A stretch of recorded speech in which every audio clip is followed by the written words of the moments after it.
Ini bukit paling tinggi ya. Oke. Dong bilang di sini, jadi kita kena speed lah.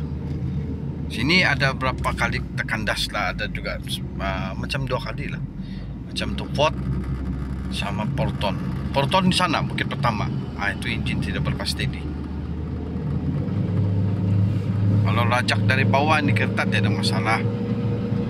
Cuma bukit paling tinggi lah kita tadi tu dia ada lambat sikit.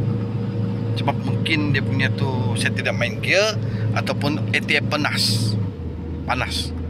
Cantik mah, okey. Masih kuat tinggi ni, bukit paling tinggi ni. Orang bilang di sini ini bukit paling tinggi ni.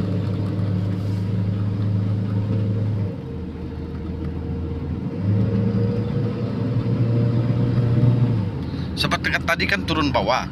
Jadi ada angin kasih sejuk tu radiator sama, karena radiator ni ATF cooler ni kan di dalam radiator. Jadi itulah dia sejuk.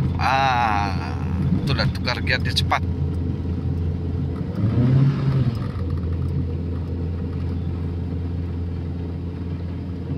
Tapi boleh naik lah sebab dia sejuk tadi. Okay, alright, kita balik.